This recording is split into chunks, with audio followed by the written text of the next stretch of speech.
Servus, Glück auf und herzlich willkommen zu einer weiteren FC Bayern Pressekonferenz Reaction. Diesmal vor dem Champions League Spiel gegen FC Kopenhagen.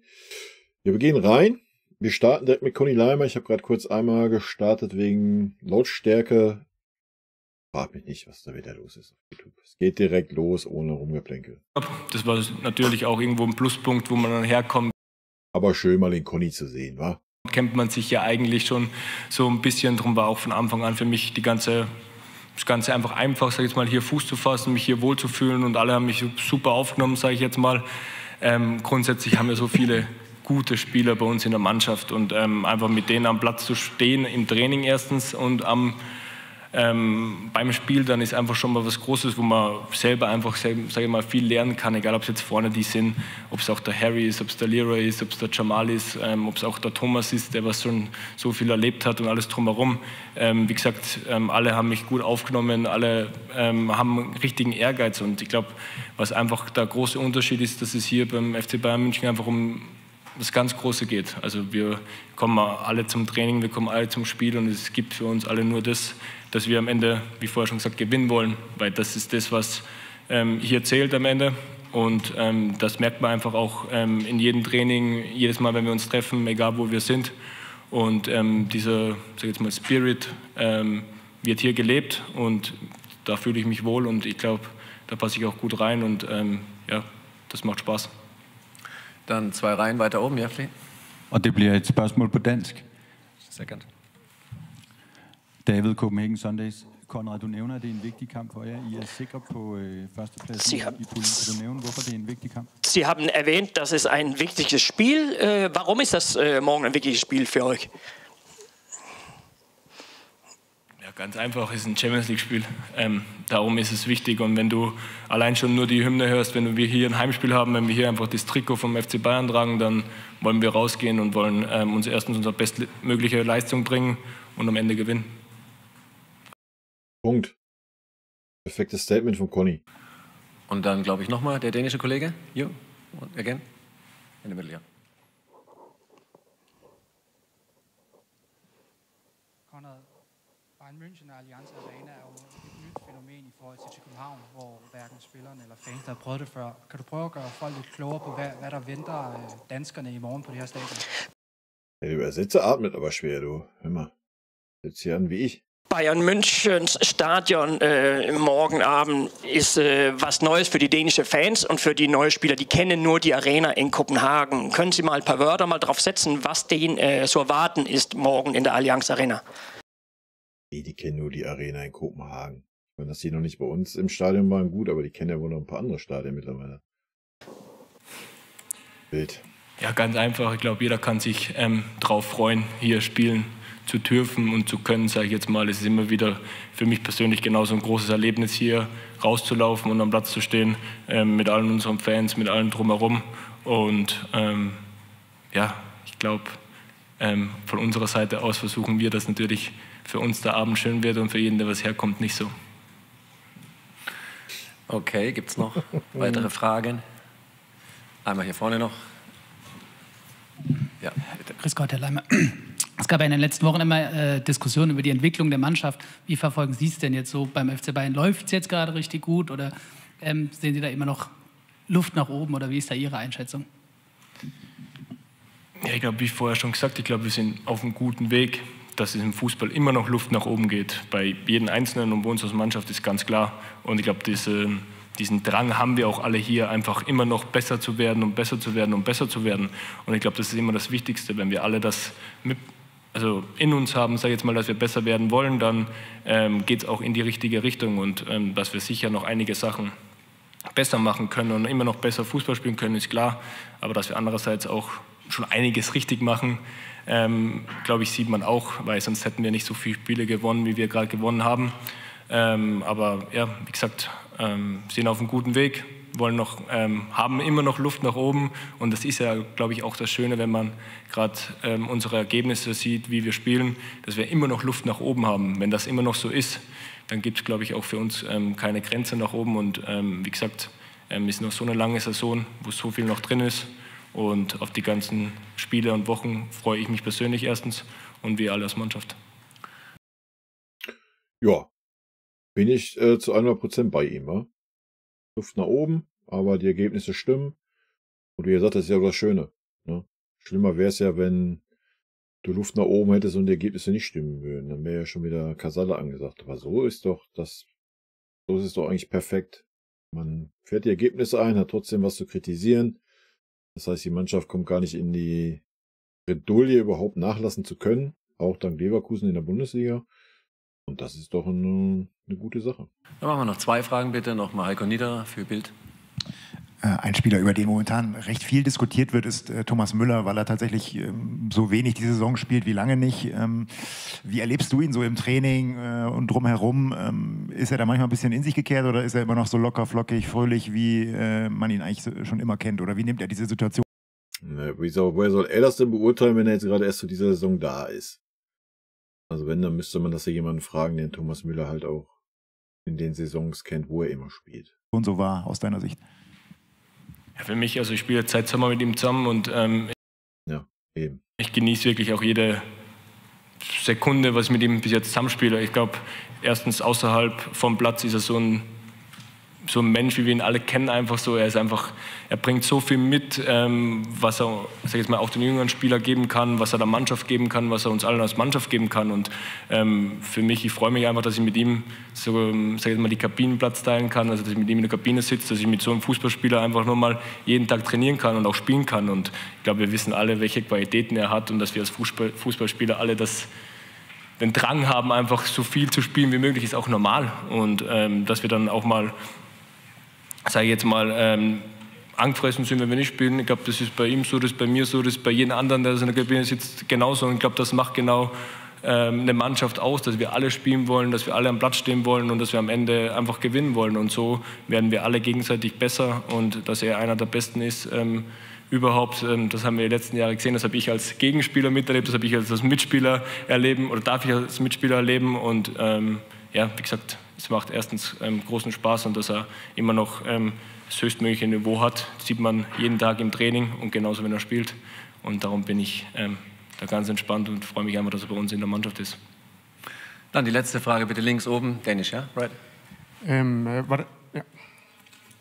Hvordan har I set på udviklingen i den her gruppe, Champions League-gruppe, hvor FC København efter 4 runder ligger nummer 2, og hvilket indtryk gjorde det på jer, at se det danske hold slå Manchester United også? Wie sehen Sie die Gruppe insgesamt und was für einen Eindruck hat es bei Ihnen erweckt, Herr Leimer, dass die Dänen Manchester United geschlagen hat? Ich schon ein bisschen aufgeregt, der Übersetzer. Ne? Ja, schlussendlich, wie man sieht, war das auf jeden Fall keine leichte Champions League-Gruppe. Das hat man bei jedem Spiel von uns gemerkt, dass jede Mannschaft sehr gut ist und das merkt man auch bei den Spielen, was die untereinander haben, dass Kopenhagen gegen Man U super spielen kann, dass die in Istanbul gut spielen können, alle drumherum, dass wir in Kopenhagen uns schwer getan haben, dass in Istanbul nicht leicht zu spielen ist, haben wir auch alle gesehen. Darum, wie gesagt, das ist einfach eine schwierige Gruppe gewesen von Anfang an.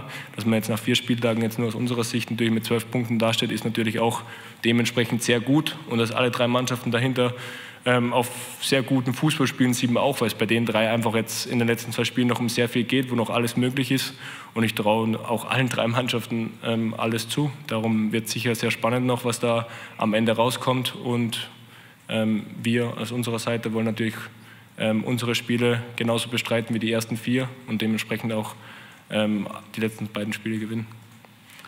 Dann vielen Dank, Conny. Bis morgen. Bitte gerne. Danke. Ciao, ciao, servus. Teil. Gleich sind wir zurück mit dem Trainer. Conny, hau rein. Keine Ahnung, warum das mittendrin losging, Leute. Ich habe zurückgespult und weiter ging halt nicht. Kann sein, dass es im Nachgang dann komplett da ist. Dann müsst ihr vielleicht nochmal auf den FC Bayern Kanal gucken. Ansonsten machen wir jetzt weiter mit dem Trainer hier. Zack. Hello, Thomas Tuchel, welcome. Hello. Teil 2 der Pressekonferenz jetzt mit unserem Chefcoach. Bitte schön, gleich wieder die erste Wortmeldung und wir legen los. Again, in der Mitte, Taufik Kalim für den Bayerischen Rundfunk. Ja, hallo Herr Tuchel, wir hatten ja gerade den Konrad Leimer hier. Das ist so ein Typ, also ich habe ihn da so ein bisschen flapsig als eierlegende Wollmilchsau bezeichnet. Einer, der auf unglaublich vielen Positionen spielen kann. Ist Wollmilchsau? Ist das Wollmilchsau? Vollmilch so. Aber Wolde auch noch dabei, ja, was? Ist das einer, den Sie wirklich schätzen, eben wegen dieser Vielseitigkeit? Welche Bedeutung hat er für Sie, für Ihr Konzept, für Ihr Team und auch gerade in diesen schwierigen Verletzungsphasen? Ja, sieht man ja jetzt in den Spielminuten, wie wichtig er für uns ist. Und das Wichtigste ist auch seine Herangehensweise an die Situation. Er ist immer positiv, er hat immer Lust zu kicken, er hat immer Lust zu trainieren, er hat immer Lust auf dem Platz zu stehen und stellt eigentlich seine eigene Wunschposition da komplett hinten an. Wenn wir ihn auf irgendeiner Position brauchen, macht er das und er macht das immer mit 100%. Deshalb kann es ihm eigentlich auch nie böse sein, weil selbst wenn mal Dinge nicht klappen, weißt du immer, dass sie nicht klappen, weil er es nicht ernst nimmt, dass sie nicht klappen, weil er es nicht mag, sondern dann hat er halt irgendwie mal keinen so guten Tag. Aber er wird immer alles für die Mannschaft geben und immer alles dafür geben, die Rolle, die er hat, so gut wie möglich auszufüllen. Deshalb, das war uns auch klar, als wir ihn verpflichtet haben. Er hat echt schon viele Tore vorbereitet für uns. Er hat jetzt wieder sehr gut gespielt als Außenverteidiger. Und fühlt sich, glaube ich, auch selber jetzt immer wohler im täglichen Training und gewinnt da immer mehr Sicherheit. Deshalb ist es gut, dass er hier ist. Eins davor, Felix Fischer für Sky. Servus auch von mir. Ist mit Blick auf morgen denn relativ viel Rotation zu erwarten? Gibt es den einen oder anderen Kandidaten, wo Sie sich sicher sind, dass er mal wieder eine Chance bekommt oder vielleicht auch den einen oder anderen, der mal eine Pause bekommt? Ja, es ist möglich, aber wir wollen auch ja und nein. Also es ist trotzdem ein Champions-League-Spiel und wir haben auch trotzdem einen Lauf und auch einen Ergebnislauf. Sind gerade genau, und wir haben ja auch kein Belastungsproblem. Auch wenn wir darüber die letzten gefühlt 8 Pressekonferenzen geweint haben. Also anscheinend haben wir es ja doch nicht. Gut drauf, das wollen wir jetzt auch nicht künstlich unterbrechen, weil es von der Belastungssituation okay ist gerade. Wir hatten also, wenn ihr das hört, würde ich sagen, es fängt die gleiche 11 an, außer ich gehe davon aus, dass ein Müller für Schuppo reinkommt. Alles andere wird bleiben. Eine lange Pause von Freitag bis Mittwoch. Ich verstehe klar den Ansatz, wir diskutieren das auch. Wir sind aber Tuchel hat ja schon oft in der PK so erzählt und dann doch die Aufstellung durchgewürfelt. Also von daher mal abwarten. Erste bereits und trotzdem wollen wir nicht das Signal geben, dass uns das irgendwie jetzt weniger wichtig ist. Im Gegenteil. Also wenn wir wechseln, was schon sein kann, dann eigentlich um den Biss drin zu halten, um Hunger drin zu halten, um auch denen jetzt eine Bühne. Okay, das verstehe ich dann wiederum nicht jetzt, seine Aussage, den Biss drin zu behalten. Das würde ja implizieren, dass gegen Köln der Biss gefehlt hat. Wenn der Biss gefehlt hat, warum hat man dann gegen Köln nicht gewechselt? Aber gut, vielleicht verstehe ich das auch nur falsch. Bühne zu geben, die vielleicht jetzt ein bisschen hinten dran waren und auch geduldig waren und die gespielt haben, gepusht haben. Das kann schon sein. Wie viel das dann sind, haben wir noch nicht ganz entschieden. Warten wir ein bisschen. Nebendran Marc Gabel für RTL. Ich bin gespannt. Wie gesagt, ich gehe davon aus, ja, Müller, ich weiß nicht, ob er, keine Ahnung, ob er mal einen Tell bringt für einen Coman oder sowas. Ich glaube es nicht. Muss auch nicht. Keine Ahnung. Man kann auch erstmal mit der besten 11 anfangen und ja, man kann ja dann einfach auch mal zur Halbzeit eine Belastungssteuerung machen. Ja, aber ich glaube, davon sind wir super weit weg. Grüß Gott, Herr Tuchel. Jetzt gibt es ja für Nationalspieler in den letzten Wochen nicht so wahnsinnig viel Grund zu jubeln, zumindest für die Deutschen nicht. Umso schöner ist der Einzug der U17-Mannschaft ins WM-Finale. Wie sehr hat Sie das beeindruckt? Gibt es einen Spieler in den Reihen? Das hat letztes Mal schon erzählt, dass er davon nichts mitkriegt. Den Sie gerne bei sich hätten und trauen Sie der Mannschaft tatsächlich den Titel? Ja, klar. Na sicher. Thomas Tuchel steht so super auf junge 17-jährige Talente. Das ist genau sein Spieler-Metier, was er mag. Junge 17-jährige Spieler. Ohne Erfahrung. Ja, die mag er besonders. Ja, gut, wer im Viertelfinale steht und gewinnt und im Halbfinale steht und gewinnt und im Finale ist, dann trauen wir natürlich den Titel zu. Das ist ja selbstredend. Ich war jetzt nicht im Detail so eng dran, dass ich Ihnen im... Es soll auch keine Kritik sein, wa? Das ist ja völlig okay. Erstmal hat er eine Mannschaft zu betreuen und muss sich nicht mit irgendeiner U17-Weltmeisterschaft auseinandersetzen. Ja? Muss man ganz klar so sagen.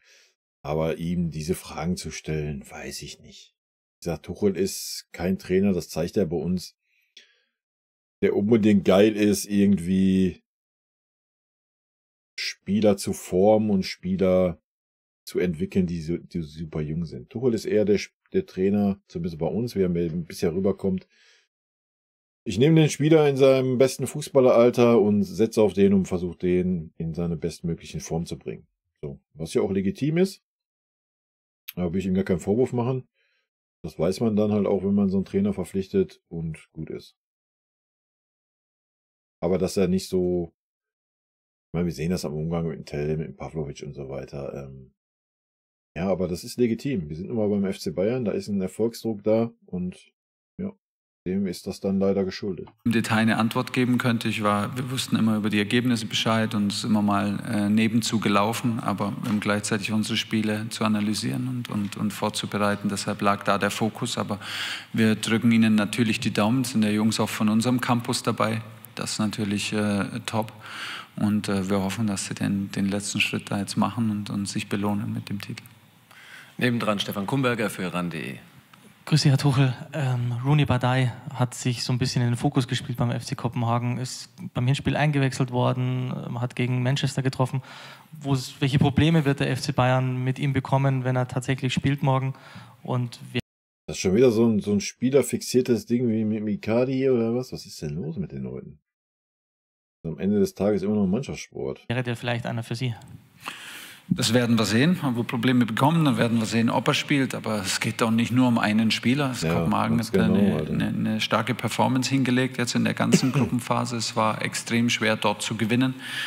Sie haben anschließend sehr beeindruckend weitergespielt in der Gruppe, was jetzt für uns nicht wirklich eine Überraschung war. Deshalb ist die Gruppe extrem ausgeglichen, obwohl die Punkteanzahl, obwohl es jetzt eigentlich eine große Lücke gibt zwischen uns und den anderen drei. So haben sich aber die Spiele nicht angefühlt. Jedes Spiel war extrem.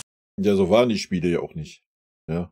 Also in Kopenhagen haben wir ein bisschen Glück gehabt. In Galatasaray haben wir richtig viel Glück gehabt. Ja, und Manchester United, das Spiel war jetzt auch keine klare Kiste. Also. Aber wir haben es am Ende halt zugemacht. So, das zeichnet uns halt aus dieses Jahr. Ja, auch mit vielleicht schlechteren Leistungen oder nur mal guten 20, 40, 60 Minuten gewinnen wir die Dinge halt. Das ist doch auch eine Qualität, denke ich. Extrem eng, sehr umkämpft und das erwarten wir morgen wieder. Und wir werden die Aufstellung abwarten, aber der Junge hat natürlich Qualitäten, und eine Unbekümmertheit, die jedem wehtun kann. Aber wir wollen das morgen schon im Kollektiv auffangen natürlich und von uns weghalten. Rechte Seite Florian Schiemark für Merkur und TZ. Grüß Gott, Herr Tuchel, es gab in der letzten Zeit ja immer wieder diese leidige Diskussion um die Weiterentwicklung der Mannschaft. Jetzt habe ich da eine spannende Statistik gesehen, die einen Expected Goal Wert, einen besonderen Expected Goal Wert bescheinigt Ihrem Team. Wie sehen Sie denn die Entwicklung von Ihrer Mannschaft in der Hinsicht oder generell von Ihrer Truppe? Ich glaube, dass der Sieg in Dortmund schon ein Schlüsselerlebnis für uns war, auch über die Art und Weise, wie wir dort gewonnen haben und über die Art und Weise, wie wir über 90 Minuten dort gespielt haben. Das hat muss man jetzt aber auch fairerweise sagen, weil er es jetzt selber so anspricht und auch sagt, von wegen über 90 Minuten und so weiter, gibt er dem Lothar aber jetzt indirekt recht, oder? Dass bis dahin so eine Weiterentwicklung nicht so richtig zu sehen war. Ich gebe ihm vollkommen recht, Spiele in Dortmund, seitdem haben wir auf jeden Fall eine krasse Weiterentwicklung. Das war ein richtiger Sprung eigentlich, ne?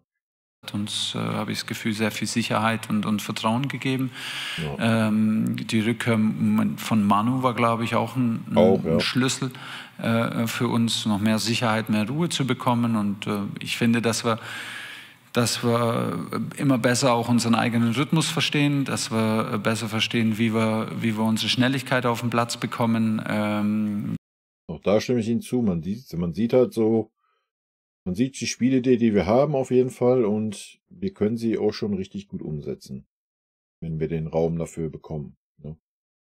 Und den versuchen wir halt zu generieren, indem wir einfach ein bisschen tiefer stehen und den Gegner auch mal ein bisschen in unsere Hälfte kommen lassen, um dann den Ball zu erobern, um dann schnell umzuschalten und die Räume zu nutzen. Das ist schon so ein bisschen unser Spiel aktuell. Was ja auch nicht verkehrt ist.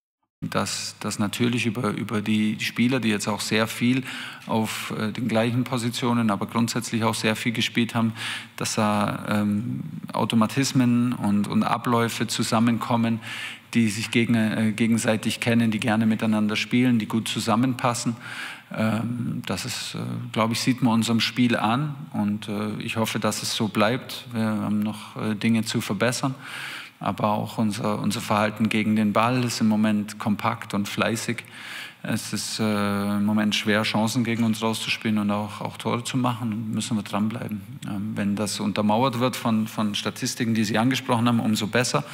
Wir kennen die natürlich auch, unsere Werte, unsere XG-Werte. Manchmal XG-Werte, YZ, A-Werte. Wir kennen alle Werte. In einem Spiel wie Galatasaray kann XG-Wert auch täuschen, weil... Nein, Statistiken können täuschen? Das hätte ich jetzt nicht gedacht.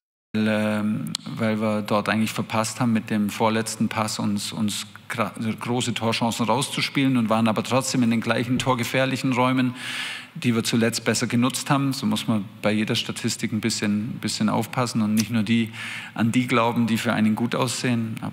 Ja, schön, dass er das auch so sagt, wie es auch ist. Gefällt mir.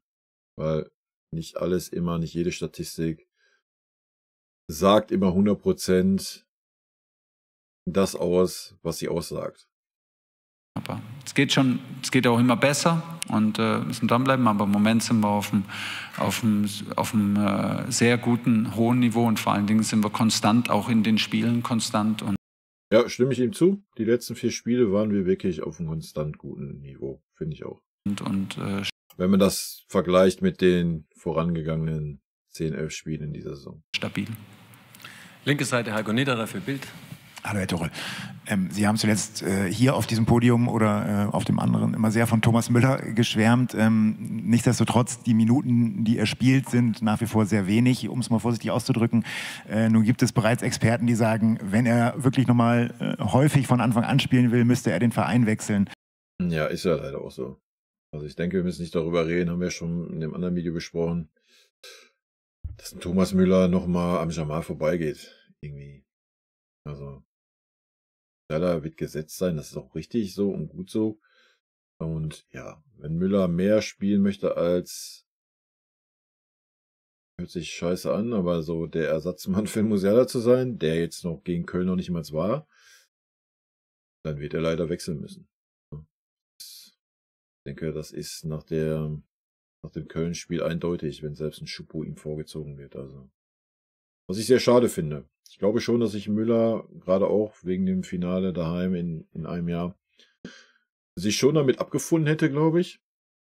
So in Anführungsstrichen die zweite Geige zu spielen. Er ist auch super wichtig als Typ und so für die Mannschaft, denke ich. Aber wenn er so gar keine Spielzeit kriegt und wenn er dann auch schon keine Spielzeit kriegt, wenn Musiala ausfällt, ich glaube, dann wird er sich auch Gedanken machen. Da ist egal, was ein Tuchel da jetzt wieder in der PK von sich gibt, weil er hat schon in dieser Saison, glaube ich, 5 Lobeshymnen losgelassen in den PKs. In die Spielzeit. Wenn jetzt der Thomas zu Ihnen kommen würde und sagen würde, Trainer, habe ich nochmal die Chance, wirklich richtig Stammspieler hier zu werden oder müsste ich den Verein wechseln? Was würden Sie ihm dann sagen? Das weiß er, dass er die Chance hat und er weiß, wie sehr ich ihn wertschätze und er kennt meinen Respekt und wenn Sie sagen, dass wir ihn extrem gelobt haben, dann natürlich, dass er... Ja, ich meine, bevor er jetzt weiterredet, ich kann, was er da jetzt gerade sagt, leider nicht ernst nehmen. Weil er es auch verdient. Thomas ist eine spielende Legende für Bayern. Ich verstehe die Aufregung natürlich und wir bekommen die Aufregung darum mit, wenn Thomas nicht regelmäßig spielt. Aber es gilt natürlich auch, es ist auch... nicht regelmäßig ist ja okay. Ja, nochmal. Wenn ich einen Thomas Müller 3 Minuten gegen Mainz einwechsle, um da irgendwie Zeit zu schinden, dann ist das ja nicht irgendwie regelmäßig spielen. Ja, das ist ja nicht Thomas Müller-Niveau, Alter. Und wenn ich einen Schuppo auf der 10 ihm vorziehe gegen einen Gegner wie Köln, mit dem Argument, ja, die Kölner sind aber super angriffslustig und wir brauchen kopfballstarken Spieler da hinten.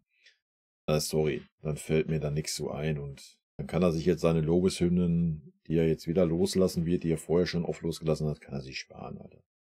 so, dass die mehr spielen, jetzt sehr, sehr gut spielen vorne. Und Choupo hat nicht mehr gespielt. Und wenn wir mal jetzt wie in Köln Choupo bevorzugen, obwohl vielleicht die Mehrheit der Außenstehenden Thomas Müller erwarten, dann ist es schon auch das Recht natürlich eines jeden Trainers, einen komplett anderen Spielertypen wie Choupo einfach auch mal zu bringen. Und dann hat er auch. Ja, er hat jedes Recht dafür, vor allem, weil er 1:0 gewonnen hat. Deswegen gibt es da gar nichts zu diskutieren. Aber wie er richtig sagt, als Außenstehender kann man es nicht nachvollziehen. Kann man nicht. Ja, also ich kann es nicht nachvollziehen. Es gibt für mich keinen Grund. Bei Choupo, machen wir uns nichts vor, die Leistungen, die Choupo bisher gezeigt hat in dieser Saison, waren schlecht. Ja. Erst im letzten Spiel der Ballverlust da vorne, klaglos verstolpert. Es war jetzt auch nicht so, dass er gegen Köln Feuerwerk abgebrannt hat. Ja, hat 2, 3 gute Aktionen gehabt. Die hätte Müller auch gehabt. Also.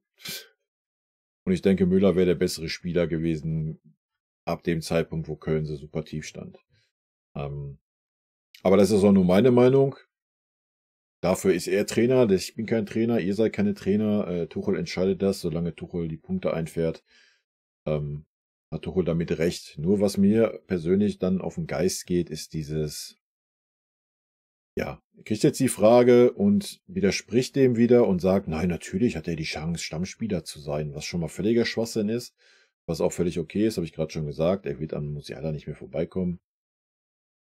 Aber ihn dann noch die Spielzeit zu nehmen, wenn Musiala nicht da ist und da einen Spieler hinzustellen, der nicht wirklich überzeugt hat, dann kann man sich schon hinterfragen und ich glaube, dann wird sich auch Müller hinterfragen. Gebietet es auch der Respekt, dann finde ich die Leistung und die Arbeit, die Choupo da reinpackt, um für uns Spiele zu entscheiden, dann auch zu würdigen.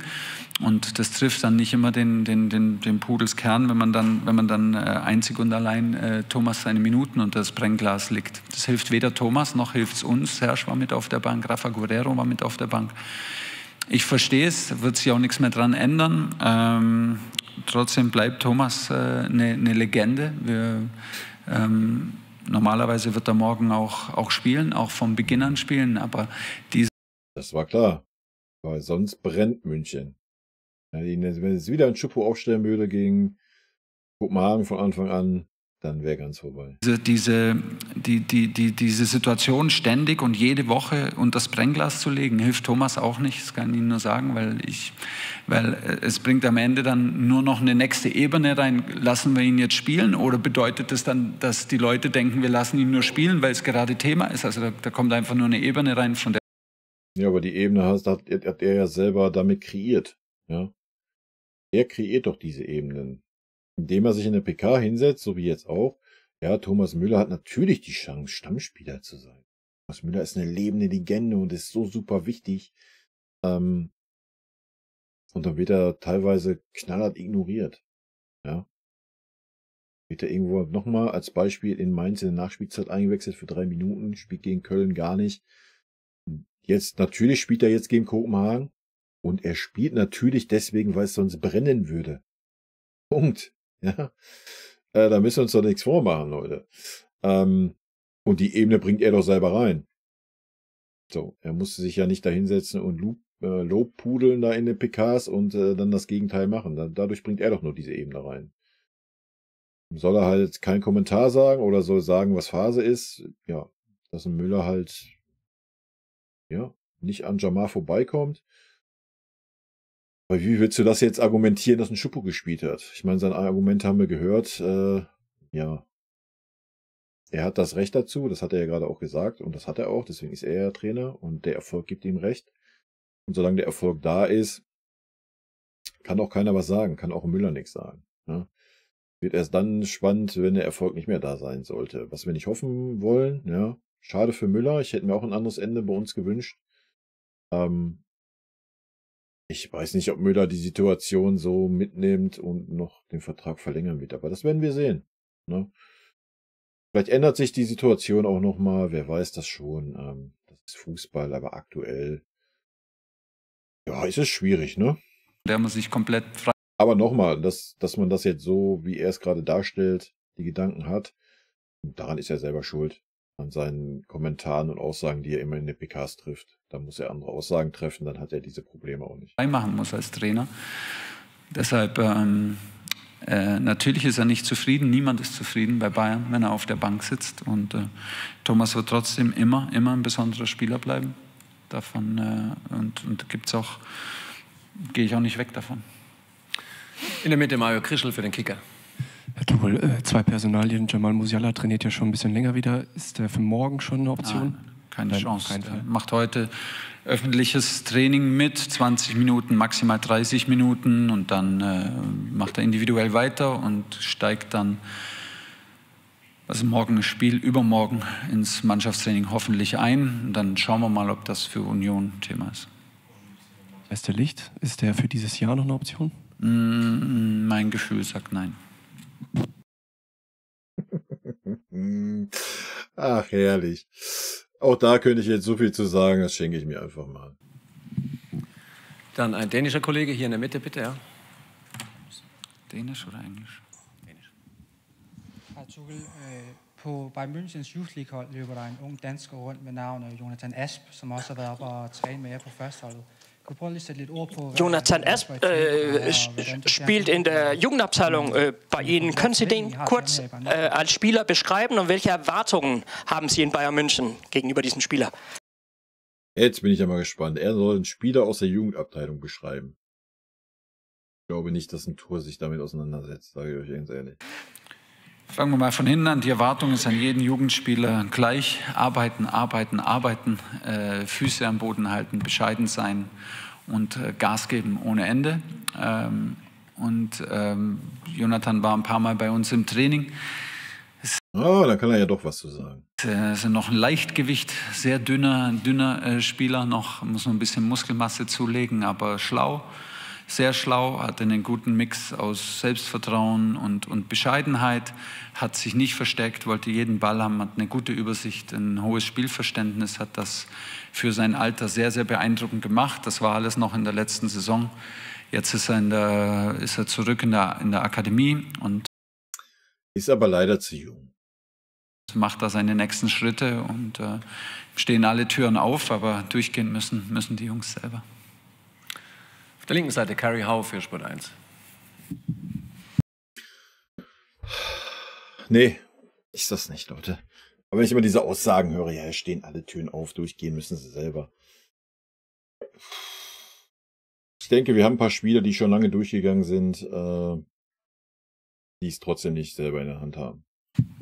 Hallo, Herr Mehr sage ich dazu nicht. Tuchel, haben wir eben über die Entwicklung der Mannschaft gesprochen. Wie sehen Sie Ihre persönliche Entwicklung jetzt in den 8 Monaten? Gibt es Dinge, die Sie verändern, verstehen oder lernen mussten in der Zeit jetzt als Trainer beim FC Bayern? Ja, selbstverständlich. Und es hört auch nicht auf. Das ist mein Verständnis als Trainer, damit nie aufzuhören. Ich verstehe es jeden Tag besser und werde hoffentlich jeden Tag ein besserer Trainer, weil Erfahrung und Erfahrungen zu nutzen einfach extrem wichtig ist, vor allem in dem Beruf. Und verstehe meine Mannschaft besser, verstehe mich besser, verstehe den Verein besser mit jedem einzelnen Tag und hoffe, es geht noch eine Weile so. Dann hier in der Mitte nochmal, bitte, auch dänischer Kollege, ja, bitte. Ja, hej Thomas. Et spørgsmål mere på dansk. Wir kennen die ganze Rekorde von Bayern München. Anzahl Siege, Anzahl unbesiegter Spiele. Wie groß ist diese Bedeutung für Bayern München, dass ihr so lange unbesiegt seid? Ja, das ist auf jeden Fall eine sehr beeindruckende Serie, vor der ich mich beinahe selber erschrocken habe, als mir die dann bewusst wurde und wir hier begonnen haben, in der Gruppenphase zu gewinnen und die Leute dann auch nach jedem Sieg anfangen zu zählen und das aufzuzählen. Das ist Wahnsinn. Es zeigt die Stärke des Clubs, es zeigt, wie ernst und wie seriös und wie tief verfestigt einfach auch die Mentalität im Club ist, Spiele zu gewinnen. Für den Trainer ist das natürlich sehr, sehr gut, weil das beweist einfach, dass wir Spiele nicht unterschiedlich bewerten, was wichtiger ist, was weniger wichtig ist, sondern dass man sich auf die Mannschaft verlassen kann, auch in einem Gruppenspiel. Wir müssen morgen natürlich auch ohne den unmittelbaren Ergebnisdruck Gruppensieger zu werden, sind wir schon, und die Achtelfinale zu erreichen, sind wir auch schon. Dieses Feuer von uns selber bringen und die Leidenschaft. Das ist auch nicht immer leicht im November, nach der 3. Länderspielpause, mitten im Kampf um die Meisterschaft. Das Wetter wird auch nicht das allerbeste Fußballwetter wahrscheinlich sein, das aufzubringen, aber die Serie beweist, dass wir das können, und die Serie ist Verpflichtung für uns alle und mich eingeschlossen, dass wir das auch wieder tun, und deshalb gibt es auch überhaupt keine Alternative. Wir bereiten das Match morgen vor, als wäre es die letzte Chance. Ja, aber wir dürfen nicht vergessen, das Wetter ist nicht das Beste. Wir haben im November nach einer 3. Länderspielpause, das spielt da natürlich alles mit rein. Ne? Für uns unsere Ziele zu erreichen, und werden da keinen Unterschied machen, wie wir in der Tabelle aktuell stehen. Und hoffentlich sieht man das unserem Spiel morgen auch an. Dann die letzte Frage bitte, Carrie Hau nochmal. Eben ist auch der Name Serge Gnabry gefallen. Wie sehen Sie seine Entwicklung? Gerade jetzt auch nach der Verletzung hat man das Gefühl, er tut sich ein bisschen schwer reinzukommen. Auch die Länderspiele jetzt mit Deutschland waren nicht so erfolgreich für ihn. Auch gegen Österreich kam nicht viel. Wie sehen Sie ihn und woran muss er arbeiten, um vielleicht dann auch wieder Startelf-Kandidat ernsthafter zu werden? Also Serge ist natürlich war wahnsinnig verlässlich für uns am Ende der vergangenen Saison. Ja, da hat er 3 gute Spiele gemacht. Was heißt gute Spiele? Er hat die Tore halt gemacht, ja. Auch in dem einen Spiel, wo er nicht zu sehen war, hat er wenigstens noch ein Tor gemacht, ja. Aber davor war er grottig die ganze Saison über. Uns da eigentlich mit seinen Toren und seinen entscheidenden Aktionen in jedem Spiel auch getragen, und hat dann eine sehr starke Vorbereitung für uns gespielt.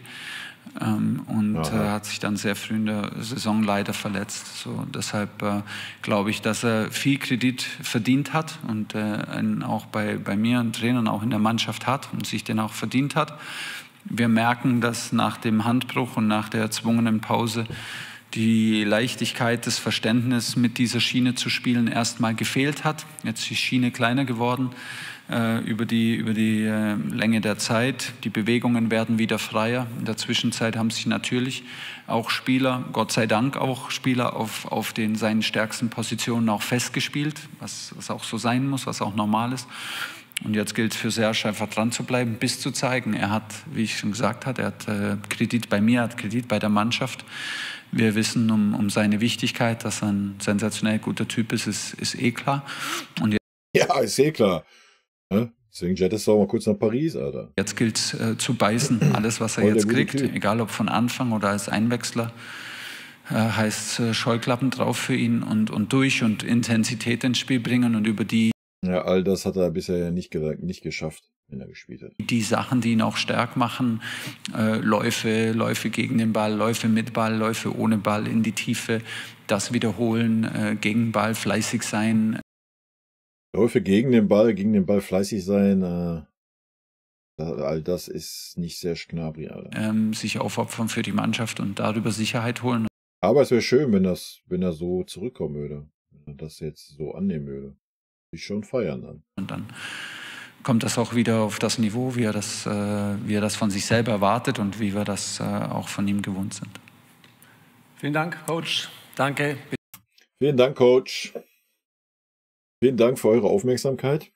Rot-weiße Grüße gehen raus. Ich bin auf das Spiel gespannt, ich bin auf die Aufstellung gespannt in diesem Sinne. Tschüssi.